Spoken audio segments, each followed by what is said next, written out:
come se si fosse ripartita da dove l'avevamo lasciato. No. La partita da capo. Sì, vabbè. Abbiamo avuto problemi di connessione un'altra volta, cercheremo di risolvere questa cosa. Problema tecnico, ripartiamo, stavi dicendo? Riassumiamo questi 4 minuti, dicevamo che io ho visto il secondo tempo, cioè io ho visto il primo tempo di merda, Vincenzo ha visto il secondo tempo meno di merda, per problemi nostri vari. Dicevamo che il primo tempo è stato deprimente perché non riuscivamo ad azzeccare dei passaggi filtranti, delle azioni da gol. Abbiamo fatto, non so, forse 0 tiri in porta. Le statistiche non me le ricordo, magari le possiamo provare a recuperare. Quello che purtroppo qualcosina abbiamo costruito, ma nemmeno tanto. La cosa preoccupante, per così dire, ma è una preoccupazione relativa, nel senso è che in realtà il Monza ha avuto le occasioni più nitide rispetto a noi, e questo è stato, diciamo, una cosa non proprio bellissima, considerando poi la differenza, diciamo, tra le due squadre, ragazzi, netta, niente di strano. Partita testa coda. Ma assolutamente. Quindi questo è stato, diciamo, la cosa. Quello che non mi spiego della partita, non è che non mi spiego, però perché alcune volte è una cosa che, tra virgolette, Conte, per così dire, ha azzeccato, se vogliamo dire, non è proprio la parola esatta, voglio dire, nel senso che lui ci ha visto lungo, e effettivamente lo Spinazzola esterno alto, che lo può fare, ma naturalmente non è il ruolo di Spinazzola, no. Quindi quello che dico io, perché insistere con Spinazzola esterno alto per forza e avere praticamente due terzini che giocano sulla sinistra? Quindi, cioè, capisco Spinazzola, per carità, è veloce, il dribbling ce l'ha, ma naturalmente non è un attaccante, quindi non puoi sostituire, dal mio punto di vista da ignorante in materia, perché oggi parliamo sempre di questo, che non è che stanno parlando di scienziati, anzi, però da ignorante in materia non puoi sostituire Spinazzola, cioè Neres con Spinazzola. Da ignorante in materia ti dico che Spinazzola, se lo metti più avanti, lo perdi, secondo me, cioè perdi la sua spinta. Una cosa è farlo partire da dietro, esatto, da come quinto o da quarto in difesa, un'altra cosa è farlo partire da terzo esterno d'attacco. Ma perché lo leggevo, infatti prima in alcune dichiarazioni di alcuni giornalisti pseudotali, che però su questa cosa mi trovano abbastanza d'accordo. Perdi la sua progressione, quindi l'imprevedibilità, perfetto, io farò un po' di logopedia, chiaramente la vai a perdere perché lui è già alto e non c'è quindi l'effetto sorpresa della, diciamo, progressione, magari dalla difesa o dall'esterno del rispetto poi centrocampo. a uno come Neres o anche lo stesso Raspadori, Spinazzola non è uno che va a fare l'uno contro uno o cerca tanto di saltare l'uomo, cioè il dribbling non ce l'ha, è uno che va in progressione. Ce l'ha il dribbling, ma non ha capisci? Al giorno d'oggi il dribbling non è la sua dote principale, non è la sua abilità principale. È un giocatore che ti può fare sovrapposizioni, che ti può fare, ma non è un esterno d'attacco. È un quinto? Sì. Un esterno d'attacco? No. Ciao Francesco. Salve. Quindi inizialmente io credo che poteva giocare Raspadori, ma lui aveva detto già che Raspadori non lo vedeva come esterno. Io ero convinto facesse giocare Raspadori per giocare con un 4-2-3-1 con McTominay esterno, che, permettetemi di dire, contro il Monza lo puoi fare. Ero convintissimo, ok, fuori Neres, McTominay a sinistra, Raspadori sotto punta e Lukaku davanti. Pensavo così, anche perché abbiamo capito Okafor non lo vede, in realtà lì è una probabile ripicca, poi magari ci arriviamo dopo. Infatti ci arriviamo un attimo dopo, giusto per completare il discorso della partita, perché altrimenti non ce ne nasce più, già lo so. E ritorno a dire quello che abbiamo detto prima che il video si fermasse. Ci vorrebbero per la partita del Monza, cioè anche per le prossime partite, 5 Raspadori e 6 McTominay. Ti dico 6 McTominay perché McTominay dà qualcosa in più. Allora, al momento, come cattiveria generale, per me, per dire, c'è solo Scott. Allora, sembra scontato dire una cosa del genere, però ragazzi, lui è quello che al momento, rispetto a tutti gli altri, e diciamo bisognerebbe fare caso specifico giocatore per giocatore, per carità, però lui è quello che in tutte le partite ci mette quasi sempre o praticamente sempre la cattiveria necessaria per andarsi a mangiare il campo, cosa che molti purtroppo non fanno, vuoi per la pressione, vuoi che cazzo ne so, perché magari hanno il cazzo girato quella giornata, perché può capitare, sono comunque ragazzi, però lui è quello che ci mette al momento sempre la cattiveria necessaria. E aggiungo, e lo dico da quando è arrivato a Napoli, ragazzi, quanto è sottovalutato Giacomo Raspadori, perché tutti quanti continuano a dire non serve a niente, non serve a pallone. Intanto entra a Monza, è salito in entra, cattedra dopo l'infortunio di Neres e che Kvara poi se n'è ma andato. poi come entra ogni partita, anche quando a voi non sembra fare nulla, lui entra sempre fa. con voglia, decisione, cercando di Vince, determinare. prima Lui, del scusami, gol, se no, sì, hai ragione. lui, no, ma lui sbaglia perché cerca di determinare, cioè, Assolutamente. forse non è chiara Prova. questa cosa. Perché poi è bella, si faccia passaggi,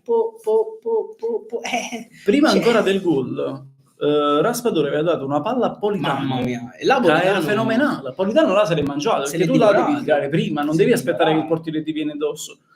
Cioè, Però Politano, capite che arrivano le prime Raspa è un giocatore che fa, ma già con Spalletti faceva un gioco di raccordo fra le linee di centrocampo e attacco, ha fatto la stessa cosa, fa quel lavoro là, è un buon raccordo.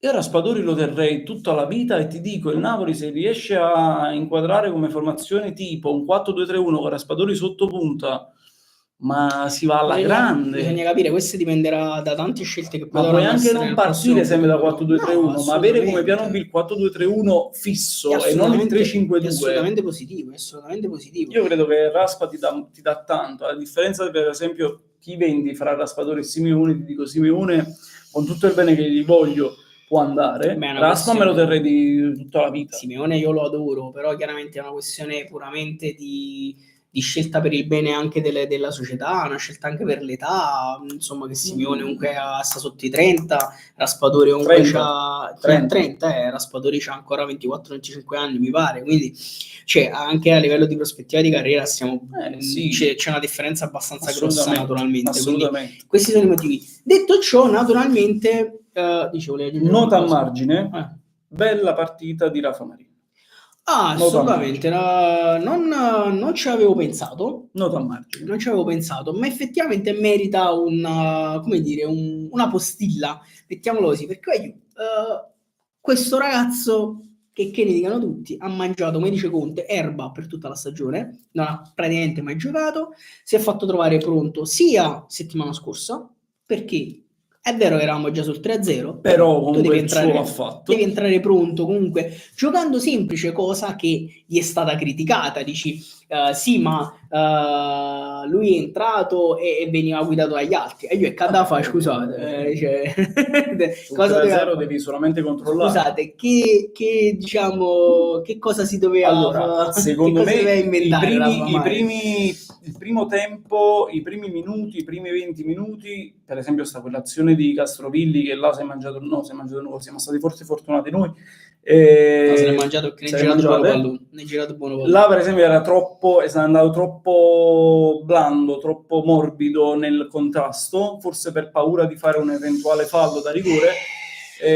Dopo di quello ha preso un'ammonizione neanche dopo un minuto e mezzo, poi si è ripreso. C'è un giocatore che forse Conte non lo vede, e se non ci fosse stato l'infortunio in contemporanea di Buongiorno e di Juan Jesus non l'avrebbe visto il campo da titolare. Però secondo me non è in questo caso, per esempio, quanto riguarda Rafa Marin, anzi intanto mi sono sporcato il caffè, per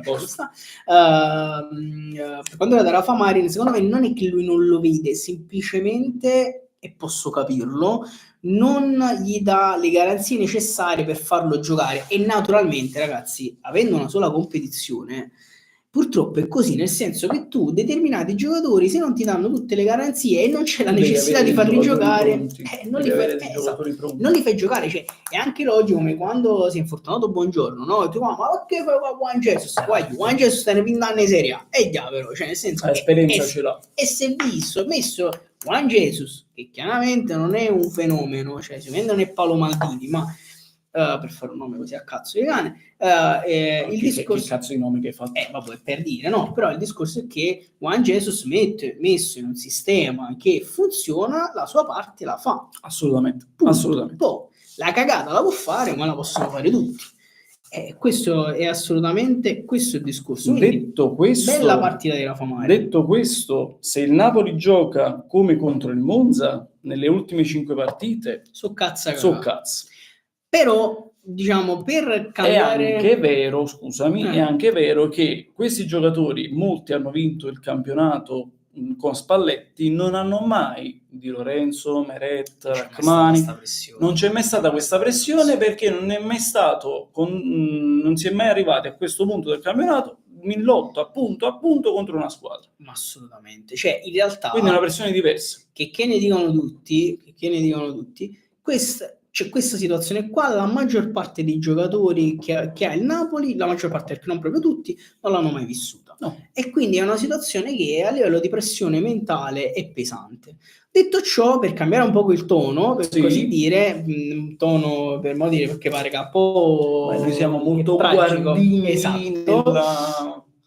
ci hanno fatto regali paci, Esatto, nel senso che alla fine la partita l'abbiamo vinta, 3 punti che erano sporchi l'abbiamo portato a già casa. fondamentali prima di Bologna-Inter, e che poi si sono rilevati pesantissimi perché il Bologna, come dire, abbiamo scartato l'uovo di Pasqua alle 6 e Orsolini al 94esimo. Orsolini al 94esimo ci ha fatto un regalo, ovviamente polemiche, fallo laterale, le solite, diciamo, perché poi siamo noi quelli che piangono, siamo sempre noi. Vorrei dire agli interisti, ma quando avete segnato in Supercoppa sulla rimessa non era nulla per nessuno? Poi l'ero tutto a posto. Volevo dire agli interisti, ma quando è stato battuto il calcio d'angolo su un fallo, cioè su una palla che era uscita di bastoni e che poi è stato fare calcio ad angolo e hanno segnato, non era colpa di nessuno, non era niente per nessuno? Allora, come hanno detto loro, ma loro intendo non i tifosi, ok? Come hanno detto la dirigenza dell'Inter e Inzaghi in primis, sono cose che capitano, il calcio è anche questo perché l'hanno detto a più riprese a inizio campionato, e ragazzi sono cose che noi ce ne sono capitate di ogni, e non solo quest'anno, ma per tutta la nostra storia calcistica. Ma poi ti dico, e non mi permetto di dire che diciamo altro, nel senso che sono capitati, può capitare, diciamo che può capitare. No, ma poi è una polemica, onestamente, è una polemica sterile, ma dai, dove secondo me si è voluto spostare l'attenzione su un episodio che non è neanche significativo, secondo me, perché non è la rimessa laterale che ti porta al gol di Orsolini, è la rimessa laterale precedente alla rimessa che porta al gol di Orsolini. È un episodio. Si è spostata l'attenzione sull'episodio per fare pressione agli arbitri. Bravo. Basta,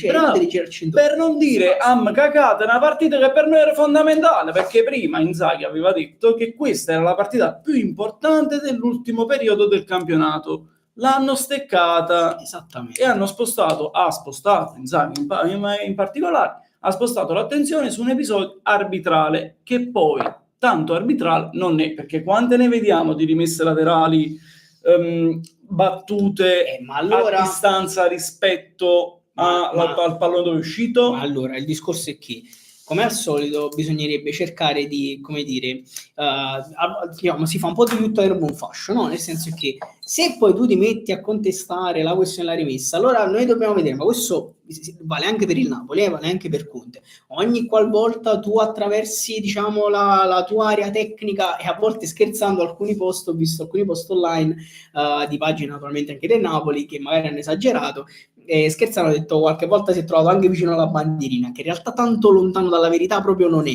Allora ogni volta la gamma fa, ogni volta l'hanno espellere. A questo punto mi viene a pensare, ma quale area tecnica? Appunto. Tua o quella virtuale dove tu allora cammini? Poi bisognerebbe far cambiare rimessa ogni volta che si batte 5 metri più avanti, perché succede ad ogni santissima e benedetta partita. Poi, come hai detto tu, tra l'altro non c'è stato, dalla rimessa laterale battuta più avanti non è nato il gol, quindi in realtà la colpa è loro per la disattenzione della rimessa dopo, perché lì, diciamo, una grande squadra, e l'abbiamo criticato spesso anche noi al Napoli, una grande squadra la non prendi con al 94esimo, non lo prendi. E l'Inter è una grande squadra, non stiamo dicendo che non lo è, anzi l'Inter è una grandissima squadra, e infatti onestamente, per dirti, come ho saputo il gol del Bologna, raccontiamo questa cosa tra virgolette relativamente divertente, perché durante la partita del Bologna io ero in Calabria, sono scesi, a passeggiato, cosa, perso tempo, lasciamo stare, e quindi poi non c'era linea, non riuscivo a seguire. e quindi città certo c'è tutto cacchia, città non fa niente, non voglio segui perché poi ogni tanto breve 0-0, città posso partire, finisce 0-0. Comunque torniamo a casa, chiaramente linea ancora peggiore quando torniamo diciamo a casa, vado in bagno e a un certo punto io mi ero proprio scrutato. Perché già ero pensato che Per me era 0-0. 0-0, perché poi non arrivavano le città, 0-0, poi quando esco lo bagno controllo, perché col tempo avevo detto la partita è finita, cioè avevo capito. A un certo punto stavo parlando con Antonio per rotto fantacalcio, per le buone Antonio fa, comunque zitta chi sa voi. Dici, zitta chi sa voi. Ha segnato Bologna. Allora, io ho saputo del gol Rossellini mentre cagavo, diciamo, ok? Hai fatto una cagata pazzesca. Esatto, ho fatto una cagata pazzesca fatta la difesa dell'Inter, però per dire, a parte questo aneddoto, c'è fortunatamente in quel caso l'Inter non si è comportato una grande squadra perché hanno preso un gol evitabile, come ne abbiamo presi tanti anche questo noi. Questo vi fa capire che l'Inter non è imbattibile, come aveva detto Mkhitaryan, non è ingiocabile, è una partita, e questo ti fa capire che il punto che abbiamo strappato a Bologna è stato un punto d'oro, assolutamente, che va oltre il nostro, la nostra prestazione del secondo tempo, ma il Bologna è una squadra... Ma per ribadire anche l'importanza di certe partite, perché tutto il discorso che abbiamo fatto prima sulla partita del Monza è per analizzare oggettivamente come il Napoli ha giocato, cioè quello che è successo in campo. Ma attenzione, qua nessuno sta storcendo il naso per la vittoria, perché allora se finiva 0-0, allora si storceva il naso. Se finiva per assurdo una vittoria del Monza, si storceva il naso. Ma abbiamo vinto. Infatti tutto a posto. Cioè, ci stiamo juventinizzando. No, ma non era così juventinizzando. Allora, se vuoi fare... Ma se vuoi fare i salti, se vuoi fare il salto di qualità, cosa che in realtà, e poi arriveremo appunto al prossimo discorso, no? Ti devi, tra virgolette, scherzando, diciamo, juventinizzare, perché la Juventus il risultato è quello che conta. Ma a un certo punto, se tu lotti per un traguardo, a questo punto quello devi pensare. Conta il risultato, giochi male, vinci, non fa niente. No, ma infatti conta il risultato. Allora, onestamente, in queste ultime partite tu non puoi pensare alla prestazione, tu devi pensare al risultato. Va benissimo, prendiamoci questi 3 punti. Io campionato, per modo di dire, Juan buona, la G ha perso, quindi basta, ok? Che con Sarri l'hanno perso uno e ne hanno vinciuto uno, quindi esattamente, perché con Sarri bellissimo, gioco spettacolare, io mi divertivo tutte le partite, non hanno un punto e hanno perso campionato. Quindi, per dire, se mo non succede, ma lo vinciamo con 15 punti in meno, per me va buono, va bene, non fa niente. Cazzi, ma va benissimo. Quindi per dire, il peso specifico della vittoria è seppure non dovesse arrivare, ragazzi, io non mi strappo i capelli di una vittoria mancata, perché tutto ciò che stiamo facendo, secondo me, come poi ne parleremo dopo le parole di Conte, tutto ciò che stiamo facendo è oro colato. Allora, possiamo passare tra l'altro alla situazione Conte, volendo, perché tanto ormai la partita, diciamo, del Napoli bene o male l'abbiamo analizzata, o ne abbiamo parlato, perché poi dire analizzata, ragazzi, è anche esagerato, perché non siamo tecnici sotto questo punto di vista, quindi non ci mettiamo al pari di nessuno. Possiamo però analizzare o parlare di tanti altri argomenti, e chiaramente la questione Conte, che posso capire, diciamo, determinate cose che anche lui ha detto per il motivo per cui le ha dette. Certo, dirle prima della partita del Monza non mi è sembrata una cosa proprio favolosa, almeno per come la vedo io. Cioè, capisco che magari tu hai voluto dire certe cose perché è sempre chiaro, però porca puttana, ti stai andando a giocare una partita che comunque è fondamentale, comunque i giocatori ascoltano, cioè la cosa potrebbe aver inciso. Poi alla fine abbiamo vinto, quindi posso dirti anche fortunatamente metti caso se non si fosse vinto, però se non si fosse vinto sarebbe stato tragico. Salvio, ciao, buongiorno, grazie Sa, bentornato. Grazie, un po' di ritardo, ma grazie Sa. Orsolini. Franci, tra l'altro non ti stavo leggendo, però diciamo penso che quello che hai scritto ne abbiamo parlato praticamente alla fine. Che volevo dire? Allora, le dichiarazioni di Conte. In realtà la cosa che mi stupirebbe da parte di entrambi, sia di Conte più da parte di De Laurentiis, per assurdo, perché Chiaramente adesso tutti quanti stanno dicendo no, Conte 100-100 se ne va, sta trovando le scuse per andarsene, bla bla bla bla bla bla bla. Tra poco ascolteremo magari anche qualche estratto della conferenza stampa post partita. Il discorso è che io non sono così convinto, cioè nel senso non sono certo al 100% che resti, chiaramente, perché poi mo sa da capire. Però io non sono così convinto che al 100% se ne vada. Il discorso che si vedranno chiaramente a fine campionato De Laurentiis e Conte chiaramente è vero, e bisognerà capire De Laurentiis che vuole fare. Conoscendo De Laurentiis, sapim che Achille non è che spenne span, però mi sembra strano che lui... Io sono convinto che resta. Ma mi sembra troppo strano che De Laurentiis, diciamo, abbia fatto questo casino quest'anno per non costruire nulla alla fine, perché poi alla fine tu non costruisci nulla, cioè ricominci tutto da capo. Allora, io credo che Conte è stato, forse abbia sbagliato la tempistica, sicuro. L'unica cosa che ha sbagliato probabilmente. Non doveva fare quel, che poi non c'entrava nulla, la risposta ad una domanda in conferenza stampa pre-Monza era tutt'altra, e lui ha risposto in tutt'altro modo, mettendo in mezzo cose che in una conferenza stampa di una partita così importante non dovevi minimamente dire, perché destabilizzi l'ambiente non tanto dei giornalisti, cazzi, che poi lui poi se ne ha parlato anche nella conferenza post, ma destabilizzi proprio l'ambiente tifoso e squadra, e secondo me si è vista, in campo si è visto. Sì. Ha sbagliato la tempistica, poi ha corretto il tiro, conferenza post Monza, è stato molto sincero, secondo me, molto sincero. Che ci sta. Ha fatto 8 minuti di conferenza in cui ha parlato solo ed esclusivamente lui, è stato molto sincero, dove ha spiegato determinate cose. Io credo che il Conte resta, vuole avere delle garanzie, cosa che però mi viene da dire, tu sei venuto a Napoli, lo sapevo, cioè non è che stai andando al Manchester United, al Real Madrid, al Barcellona, che si possono permettere acquisti da 100 milioni, oppure tutto ciò che tu vuoi lo puoi avere. Ma non credo che neanche quello sia il discorso di Conte. Io credo che il discorso di Conte sia avere delle garanzie, poiché quest'anno gli era stato chiesto di arrivare in Europa. E ci è arrivato in realtà, ci siamo già arrivati, ma più che altro siamo in Champions. Ha bruciato le tappe. C'è un progetto triennale in cui secondo me il primo anno era Europa, secondo anno lottiamo per lo scudetto, il terzo anno cerchiamo di vincerlo.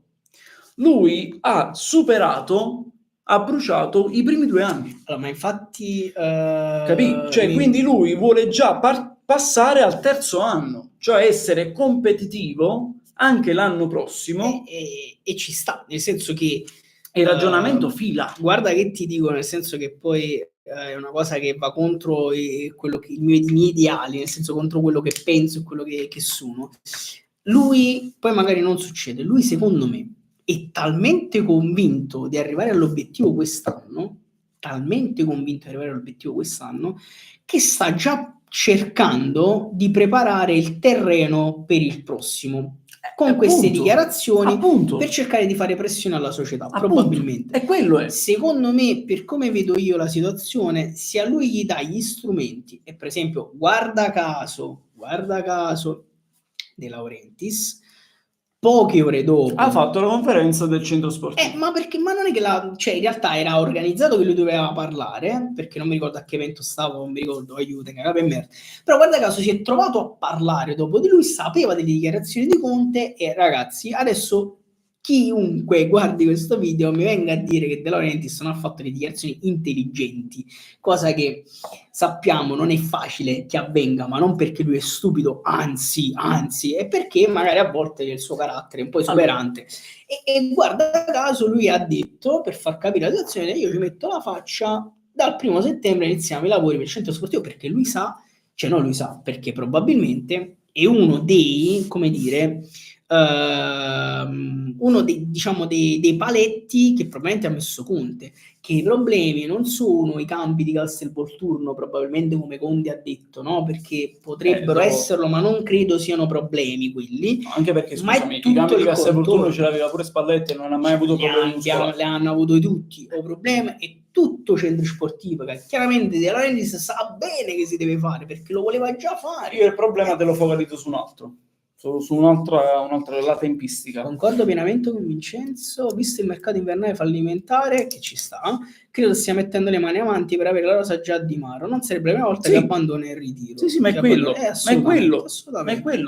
perché tu pensi, allora, lui vuole la rosa già di Maro. Sì, allora, qual è il concetto? Il concetto è: tu vinci o non vinci, ma comunque hai dimostrato di poter competere per la lotta a scudetto. Ci stai andando vicinissimo, se non lo prendi comunque ci sei andato vicinissimo. L'anno prossimo puoi mai partire nastri di partenza dicendo io lotto per l'Europa? Lui vuole partire favorito. È chiaro. Se quest'anno entravi in Europa, partire favoriti, se quest'anno entravi in Europa, allora l'anno prossimo io lotto per lo scudetto. Ma se quest'anno tu appunto arrivare quarto, diciamo, appunto con sofferenza, se quest'anno tu vinci o arrivi secondo a un punto dall'Inter, io l'anno prossimo voglio partire favoriti, certo, perché non mi va di rincorrere, quello è il discorso. Oltre al fatto che naturalmente l'anno prossimo c'è minimo la doppia competizione e anche la terza, considerando la Coppa Italia, e anche la Supercoppa, servono giocatori e c'è anche la Supercoppa. Sì, perché se arriviamo secondi dipende dalla finale. No, c'è anche la Supercoppa. Praticamente sì, è ufficiale anche la Supercoppa, praticamente. Assolutamente sì. La timeline c'è stata la conferenza stampa di Conte, in cui io l'unica cosa che mi dispiace di quello che ha detto è: ho capito che a Napoli certe cose non si possono fare. Quella frase là non argomentata, e ha avuto la possibilità di argomentarla perché successivamente è stata fatta una domanda per fargli spiegare che cosa aveva detto. Pericolose. Perfetto. Poi c'è stata l'intervento di De Laurentiis sul centro sportivo, poi un'altra piccata nella conferenza post in cui lui parla dei campi di Castelvolturno e l'infortunio di Neres. Quindi il problema non sono i campi, il problema è la tempistica. Lui pensava, secondo me, e anche come accordo con De Laurentiis, ok, a giugno io vengo a Napoli, mi fai il contratto, sono sotto contratto, però i campi me li ha fatti.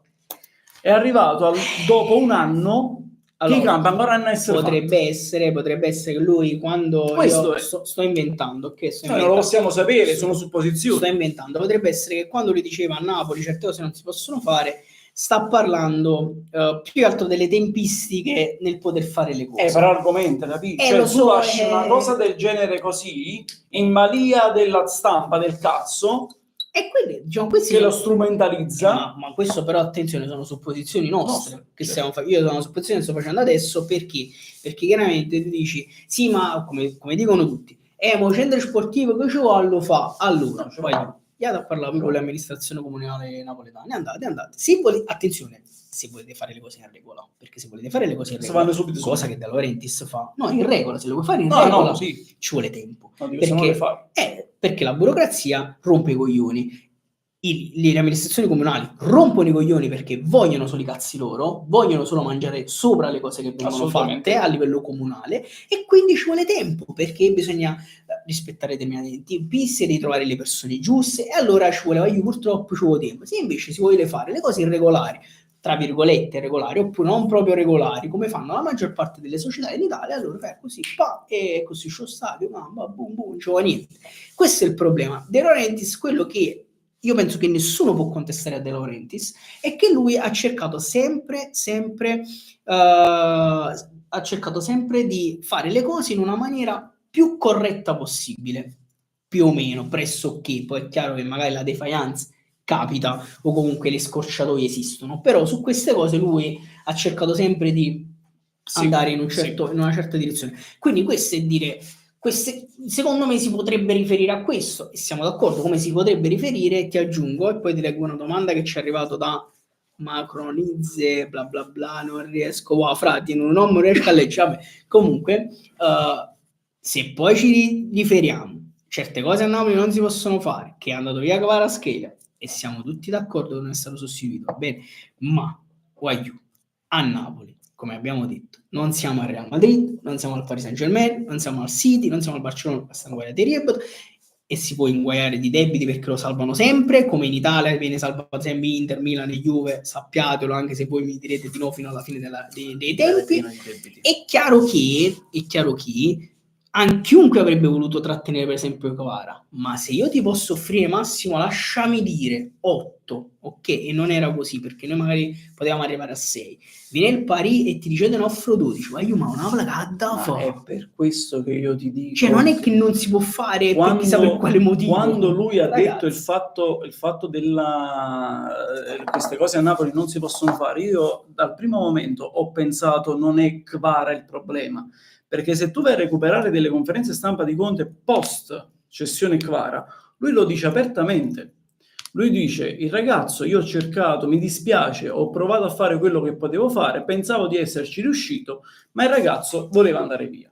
E lui, quando ha firmato con Napoli, sa e sapeva che il Napoli non ha quella tipologia, l'ha fatto capire tante volte nelle conferenze stampa, nelle interviste. Il Napoli non può arrivare a 8, 9, 10 milioni di ingaggio, non ci arriva. Conte lo sapeva già, quindi non è Kvara il problema è la tempistica in determinate cose, il rinnovo di Anghissà che non arriva, e quindi non avere Anghissà con la testa libera che può giocare le sue carte in campo con un rinnovo che è già stato firmato, degli acquisti. Però per esempio il rinnovo di Anghissà, e quello se ne vuole, se facciamo finta, noi certe dinamiche non quando mi parla di progettazione, però vuol dire, secondo me, Anghissà se ne vuole andare, perfetto, prendiamo un giocatore che può sostituire Anghissà, Shudakov, io te lo faccio il nome e secondo me arriva. E se facciamo finta, no, perché noi parliamo sempre per i se e per i ma, ok? Perché noi diciamo ok, e siamo d'accordo, io sono d'accordo con te, no? Però facciamo finta che Anghissà sta cosa l'ha detta a febbraio. Perfetto, però perché ne stiamo parlando adesso? Sono d'accordo, Vince, però da società tu devi preventivare un'eventuale cessione. Chi le 23 sono giocatori? Ma ok, siamo d'accordo. Chi è che ti puoi togliere ad oggi? Robotica e Anghissà. Sono i due giocatori che hanno mercato. Però non mi sembra, cioè non è che non mi sembra, perché non arrivano notizie diverse. Nel senso, non mi sembra che il Napoli non stia progettando. Poi se vogliamo gli acquisti a marzo... No. Allora, il dire progettare, Conte, il suo dire progettare è una sorta di sassolino che butta sulla società per dire: pensate prima che accadano le cose. Ma questo sono d'accordo, ma perché il Napoli sono 20 anni che progetta, fa progetti a lungo termine ormai da 20 anni. Appunto. Il progetto c'è sempre stato a Napoli. E penso che non è una squadra che vive anno dopo anno. Questo no. Dicendo, perciò non sono d'accordo su determinate dichiarazioni, perché non è che non sono d'accordo, non le capisco, perché per me il progetto c'è. Poi, se pretendiamo che questo progetto si realizzi dopo un anno, Napoli non è al posto giusto, lo sappiamo per tanti motivi. Ma questo già lo sapevi, cioè, capito? È un contraddittorio che lo sapevi già, lo sai per motivi ambientali, lo sai per motivi societari, perché comunque siamo l'unica squadra al momento in Italia, una delle poche gestite ancora da una famiglia sostanzialmente, che comunque fa tanto, che ne vogliono dire tutti. Quindi, e questo infatti poi è chiaro che è normale, per andare a rispondere alla domanda di Macronides, io lo chiamo così, okay, che dice: riuscirete a competere anche in Champions con questa rosa? Naturalmente la risposta è no, perché non puoi competere con questa rosa in Champions League, ma questo lo sappiamo noi, lo sa Conte, lo sa anche De Laurentiis. È ovvio che non puoi, è normale che devi avere la rosa di una profondità diversa e determinati elementi probabilmente, io dico probabilmente perché magari alcuni li abbiamo visti veramente poco, non sono da Napoli. Faccio un esempio, posso fare l'esempio di Ngonghe, che a me piace come giocatore, ma soprattutto mentalmente probabilmente non è da Napoli. Posso fare l'esempio di Simeone, che per quanto lo ami, probabilmente non è totalmente da Napoli, anche se potrebbe anche starci, per così dire, ma dipende dal resto. È chiaro che bisogna andare poi oppure Mazzocchi, che quando voglio bene, naturalmente non è da Napoli, diciamo proprio sotto tanti punti di vista. È chiaro che bisognerà investire, ma tra i soldi di Kvara e i probabili soldi di Osimhen non penso che non ci siano le risorse. Sono 200. C'è anche da dire che in una recente intervista, se non sbaglio, De Laurentiis disse che già a Di Maro ci sarà con diversi giocatori, sì, nuovi. diversi giocatori. Quindi io credo che solo un discorso di si devono capire, cioè De Laurentiis e Conte. Punto. Lui vuole avere delle certezze. Non penso nemmeno che non si siano capiti. No, nel senso che si devono parlare e credo diciamo che devono trovare una quadra. La speranza è questo, che sia semplicemente un gioco tra le parti per ottenere quello che sì, può essere pure che la butto là per togliere pressione alla squadra e metterla su se stesso. Potrebbe essere, magari adesso fa parlare di lui in modo che chiaramente i giocatori... Guarda che lui è capace di pensare una cosa del genere. No, assolutamente, faccio cazzo. Se non è capace lui, chi cazzo deve essere capace? Lui è un gran comunicatore, quindi su questo... Potrebbe essere, perché effettivamente lui ha spostato totalmente l'attenzione su di lui e chiaramente non c'è stata l'attenzione su una partita che è fondamentale, come lo sarà... No, ma non c'è stata l'attenzione su una prestazione che è stata di merda. Esattamente, perché si parla solo di... Si parla di Conte. La stessa cosa l'avevo pensata, ma l'avevo rimasta completamente. Si parla di Conte, non si parla di Monza Napoli, che Napoli ha fatto cagare, però abbiamo portato il risultato a casa. Cioè, la cosa importante in realtà era quello. Certe cose non si possono fare, is the new, ora capisco perché in questo club non si vince mai. No, vabbè, nel senso, sì, ci sono delle cose che chiaramente che succedono a Napoli, che ti rallentano i processi di vincita dei titoli, detto proprio così. Però lo sappiamo dove siamo, sappiamo che società abbiamo, o sappiamo, quindi se uno pensa non che non potrà accadere, ok, ma se uno pensa di arriva Conte, ok, vinciamo tutti gli anni, voglio scurdata Ville, cioè nel senso siamo può capitare, ma non è... Non possiamo, ragazzi, per la forza della società, non puoi fare ciò che ha fatto Conte con la Juventus. Ma la forza economica è quella, voglio, non scherziamo. Il riferimento era al Tottenham, è vero. Ok, non avevo collegato. Raspa ha molto mercato in Italia, è vero, in realtà Raspadori ha molto mercato in generale. Perché? Perché Raspadori ha molto mercato in generale? Perché Raspadori è forte, ragazzi, Quindi, naturalmente, lui ha molto mercato. Mi dispiacerebbe se ne dovesse andare, però, per esempio, questo fa parte sempre delle scelte che verranno eventualmente fatte a giugno, naturalmente, probabilmente già da maggio in poi, oppure una volta che sono successe delle cose, mettiamola così, anche in relazione al modulo che vorrà magari che vorrà fare Conte, se eventualmente resti l'anno prossimo, perché è chiaro che se poi continuano al 4-3-3 Raspadori, se a mercato ti conviene venderlo, perché nel 4-3-3, se tu parti 4-3-3 base, Andrea, dipende chi vai a prendere. Io lo tengo lo stesso. Ma tu lo tieni perché fai la seconda e la terza competizione. Ma tu lo tieni per affetto. No, io lo tengo perché un giocatore come Raspadori nella seconda e nella terza competizione io ho possibilità di metterlo dove cazzo voglio. E questo sono d'accordo, per carità, però dipende. È un jolly. Napoli-Torino 4-4-2 con Raspa, a me assolutamente 4-4-2 che alla fine è un 4-2-3-1 tutta la vita, cioè nel senso è quello che mi aspettavo anche contro il Monza, che poi abbiamo fatto il secondo tempo. Abbiamo fatto il secondo tempo e si è visto che poi nel secondo tempo tutti quanti siamo messi 3-5-2 ma quando mai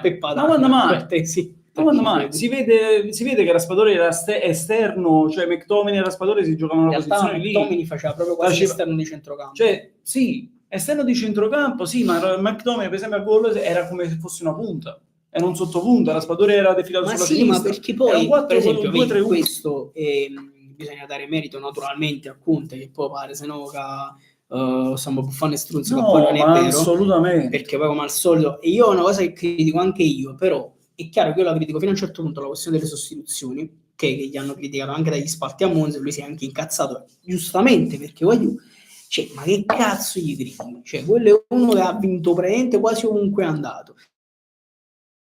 Cioè, allora io glielo critico nel senso di guarda, secondo me è assurdo che le fa così tardi, però avrà le sue motivazioni. E perché? Sue motivazioni sono che dietro non ci sono giocatori che lui... Sì, vabbè, ma al di là di quello, perché alcune cose le fa anche apposta, perché il fatto di Okafor, per quanto questo Cristo può essere fuori forma, è un po' per ripicca, perché non lo voleva, e siamo d'accordo. Però a parte questo, dicevo, non glieli puoi criticare, perché se si ragiona in maniera focalizzata, lui tra primo e secondo tempo ti ha letto precisamente la partita, te l'ha letta, ti ha fatto il cambio di chissà perché la catena di destra non stava funzionando. E la catena di destra ha ripreso a funzionare, non benissimo perché Politano è stato molto impreciso e anche Di Lorenzo, però ha ricominciato con le varie situazioni. Ti ha letto la partita per modulo, poi ti ha messo la Raspadori e dato che avevano totalmente preso le misure a Lukaku ha detto ok Scott vai a fare la doppia punta e infatti Scott era da solo. Poi fortunatamente Turati poi ha pisciato l'uscita, va bene, fortunatamente sono successe certe cose, tutto a posto, ma lui la partita te l'ha letta. Il Napoli non ha giocato in maniera brillante, siamo d'accordo, ma la partita l'abbiamo vinta perché lui ha letto una situazione di campo e Scott McTominay ha segnato. Punto. Cioè, questo è il mio pensiero. Sì. Poi siete d'accordo? Ce la cazzo io. Comunque, ritornando anche, stavo pensando anche a un'altra cosa, ritornando alla conferenza post che ha fatto, lui si è messo in una posizione che qualora non dovesse restare, ma ripeto, resta al 100%, sono convinto. Perché resta al 100%? Per la posizione in cui si è messo lui e per la posizione in cui ha messo De Laurentiis. Cioè, se il Napoli vince, io ho fatto il miracolo. Certo. Se il Napoli non vince e io me ne vado, è colpa della società che a mercato di gennaio mi ha accattato un giocatore per sostituire Kvara e non mi ha dato le garanzie per l'anno prossimo. De Laurentiis dal canto suo, stronzo come non si fa mettere i piedi in testa, arriverà a quello che vuole Conte e Conte resterà. Io sono convinto. Ma tra l'altro, per esempio, una cosa che ha giocato anche la carta della napoletanità. Sì, quando lui dice quando lui dice, perché molte volte il pezzo, tra virgolette, cioè, De Laurentiis molte volte piace l'ha fatto congiunto lì. A lui piace la nebbia, gli mancherà il sole, gli mancherà il mare, questo e quell'altro. Io ho detto no, la mia famiglia qua sto bene, mi sono integrato, mi piace il sole, pizza, mandolino, questo e quell'altro. Ma il Napoli non vuole avere solo pizza, mandolino, stare bene. Il Napoli vuole vincere. Io dicevo, quello che è esagerato è che poi diventiamo cattivi quando non vinciamo, in realtà non è vero. No, quello no. Secondo me lì ma l'ha enfatizzato, cioè lui, essendo un grande comunicatore, ha enfatizzato quella conferenza stampa, è stato molto sincero, ha enfatizzato perché doveva arrivare al punto con De Laurentiis. D'altronde ha cercato e ha marcato. Ha detto Aurelio mi vuole far chiamare Aurelio, ma io lo chiamo comunque presidente perché è mio presidente, in maniera amichevole. Lui è una persona per bene, noi ci parliamo, stima del presidente, che e che là. Ha cercato e ha marcato, come si dice a Napoli. Ma d'altronde, stavo infatti dicendo, d'altronde Conte lo abbiamo sempre conosciuto tutti, lo conosciamo, sappiamo com'è e si sta dimostrando esattamente quello che ci aspettavamo. Punto. Il che va bene in alcuni casi, va poco meno bene in altri casi. Il discorso è che se un allenatore ti vince le partite in diversi casi il campionato, tu alzi le mani, ok, cioè nel senso che lui ha i suoi, chiamiamoli difetti o i suoi modi di fare, ma è Conte. È così. Sapevamo, io perché all'inizio l'anno scorso avevo delle preoccupazioni dell'arrivo di Conte proprio per questo, perché sapevo che è un allenatore particolare, che se gli crei degli alibi, lui quegli alibi se li mette in tasca, però è vero, e ne fa suoi. Però è vero, però era quello che anche io, era lo stesso motivo per cui ti dicevo, è quello che serve. Sì, perché ti dà lo switch come società. Se vuoi rientrare subito anche in carreggiata. Ma ti dà lo switch come società, se non fosse arrivato Conte, i centri sportivi non l'essimo fatto. Tra l'altro, sia per quello... No, vabbè, questo non sono molto convinto. Sarebbe stato molto più a rilento. Ma sì, bisognerebbe... Ma di quanti anni ne stiamo parlando? Vince del centro sportivo. Sì, però è vero. Però noi, vedi, ragioniamo poi chiaramente in maniera molto da tifoso. E tu dici, ma che ci può? Sicuramente si poteva fare. Sono anni che si sta parlando di centro sportivo. Ma magari si sono fatte altre cose, poi si sono affrontate altre problematiche, poi magari vai a parlare con le amministrazioni e trovi l'accordo e poi non ti vogliono dare più il terreno, cosa che è successo già più volte, e poi magari De Laurentiis prima stava cercando di fare la questione stadio e poi ha virato sul campo sportivo e costati diciamo che hanno tutto cazzo loro e chi lo stadio che non ci vorrà, perché poi dici no ma chi non lo fa, no chi non ci vorrà, E il discorso è, dice, ma perché non lo fa da un'altra parte? Perché De Laurentiis, che non è stupido, sa benissimo che se ci fa lo stadio da un'altra parte, noi moriamo dentro e si, e si becca una serie di astemmi addosso. Allora lui sta cercando in ogni caso sempre di trovare un accordo, che poi ci vuole tempo, perché lui porta acqua al suo mulino e vuole fare i cazzi suoi. Ma lui è bello a parlare sordellate, però mettetevi nei suoi panni, è normale che lui cerca di fare questo, magari esagera, sicuramente, non lo metto in dubbio, però lo capisco, perché da imprenditore lui dice sì, ma io sai, faccela, poi ci mangia per tu, perché?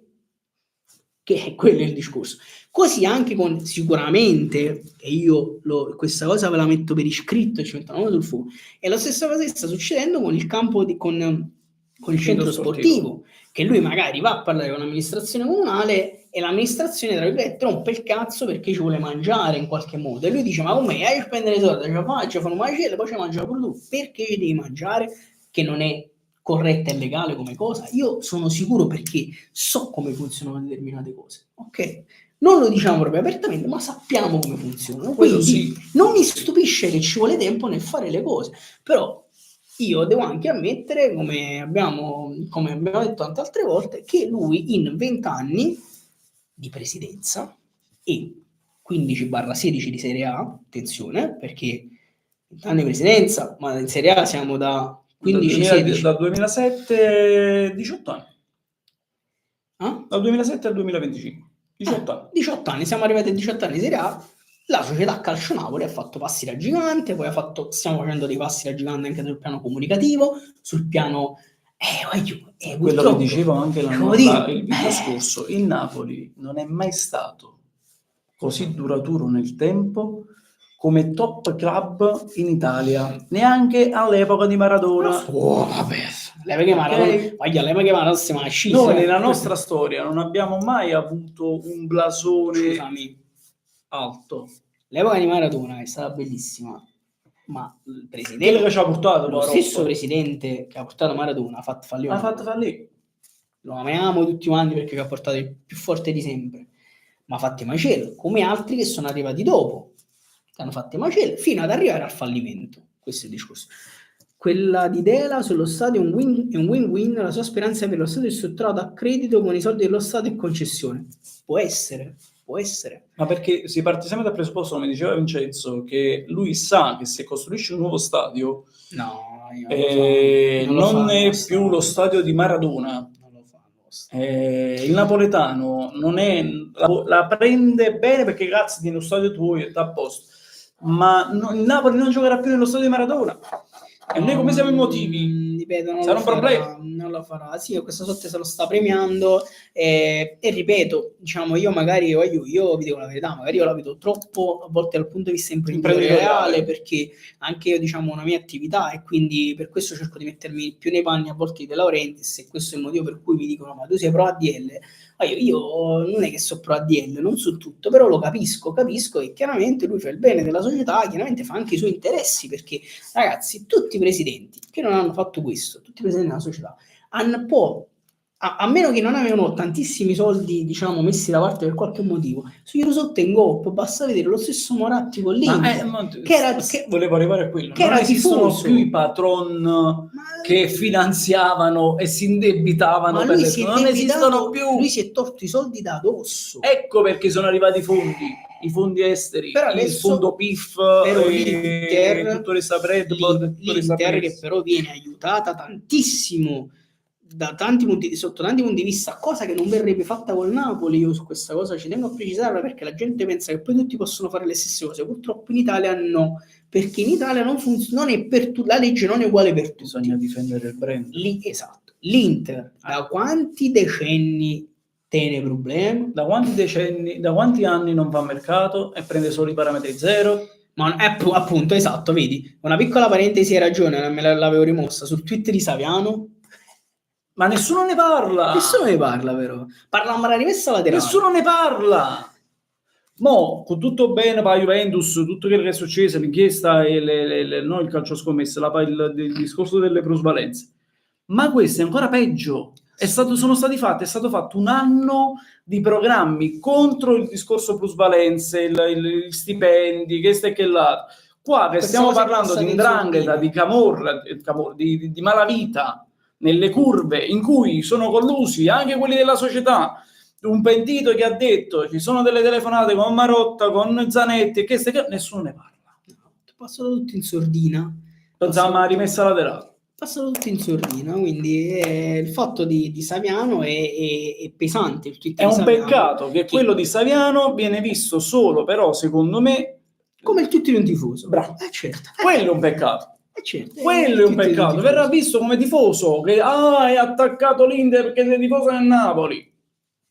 Quello è il problema. Purtroppo sì, mentre purtroppo e questo si ritorna al discorso, a tanti discorsi che abbiamo fatto in questa puntata, al discorso che a Napoli, scusate, in Italia la legge non è uguale per tutti, e questo ritorna al discorso che De Laurentiis, con tutti i suoi problemi, con tutte le sue esuberanze, cerca di fare le cose nella maniera più corretta possibile per vari motivi. Il primo motivo è anche per dimostrare che da queste parti si possono fare le cose in regola.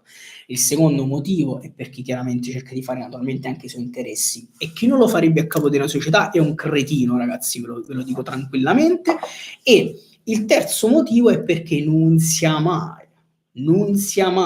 il Napoli viene accostato a una cosa simile a questa qua dell'Inter, finita, ragazzi, è finita. Quindi cerchiamo sempre di capire i contesti in cui siamo. Ti ricordi e quello quando che successe quella cosa delle curve, che Genia Carogna si trovava? Ma che non ci scambiando nessuno, ok? Cioè, nel senso della società interna. Abbiamo parlato per settimane, sa. Paolo Cannavaro. E non c'è niente nessuno. Ragazzi, basta solo dire che la società BlackRock, proprietaria dell'Inter, sia nella blacklist delle società delle Cayman per conto e proprietà ignota. Vedi, per esempio, questa cosa io non lo sapevo nemmeno, non lo sapevo. Perché poi, diciamo, non mi sono andato a informare proprio su questo fatto dell'Inter. La stessa non presenta bilanci societari al 2021. Quindi ci siamo risposti. Quindi di che cosa dobbiamo parlare? Ma è quello che è il motivo per cui da anni l'Inter, l'Inter praticamente non fa mercato. Prende tutti i giocatori a zero, e quello che viene detto è che Inzaghi fa i miracoli con i giocatori a zero, che potrebbe anche essere vero, per così dire, ma perché vengono presi sempre i giocatori a zero? E ti dico di più, secondo te perché si parla, Conte ha lasciato l'Inter perché Barella secondo lui era un brocco, era stato preso a Cagliari, che la calcio è cattivo lavoro, cioè, allora lui ha vinto campionato, chi è venuto e ha detto guarda, noi ti prendiamo a Lukaku, chi l'ha così, chi ha quelli che sai, vabbè, sì, possiamo essere sempre forti, ma cioè, in faccio l'ultimo anno, te posso fare una vaca. Quello così può essere che ma l'importante è non intaccare i sentimenti di La Russa. Però purtroppo, ragazzi, è così. Ma il calcio è lo specchio della nostra società. Assolutamente, è una società a tratti, oserei dire, terrificante sostanzialmente. Comunque, ragazzi, penso che possiamo chiudere qui oggi. È stata una puntata abbastanza intensa per quanto riguarda questo caffè del lunedì / martedì. Proveremo a toccare più spesso argomenti del genere in modo da allargare, infatti, oltre i post partita. Assolutamente. E tra l'altro oggi ci avete trovati relativamente, mettiamola così, impreparati, perché chiaramente è stata Pasca Miz, è stato poi esattamente. Ma sta live sui football quando? Sa, oggi pomeriggio. Infatti dicevo ad Andrea, oggi in realtà vi scrivo sul gruppo Telegram che oggi c'è la doppia live, ragazzi, perché oggi pomeriggio lo so che tu lavori e mi starai bestemmiando già per questo, però oggi pomeriggio verso le 5:30, 6 credo che si va live finalmente sui football, dopo, perché c'è stato un grosso aggiornamento, tu non lo sai, sui football è partita la nuova stagione, io non sono riuscito ancora a fare nulla. Allora deve recuperare. Però adesso ci risettiamo, diciamo, ci riassestiamo sostanzialmente. Sono stati un po' di casini in queste 2 settimane, come sai, però adesso dovremo riprendere una tranquillità. Quindi oggi pomeriggio ci vediamo sui football. Detto ciò, noi ci vediamo tra giovedì e venerdì, dobbiamo un attimo capire, capiamo un attimo quando, capiamo un secondo quando, e vi facciamo sapere, ragazzi, sui social soprattutto, e anche sul gruppo Telegram, per chi si vuole unire, io è sempre benvenuto. In realtà stesse faticando pure mo', E niente, noi ci becchiamo, chiaramente ho detto sui social, sul gruppo Telegram e ci vediamo alla prossima puntata. Ciao ragazzi. Ciao io, ciao Salvio. Ma ha mantenuto poi alla fine.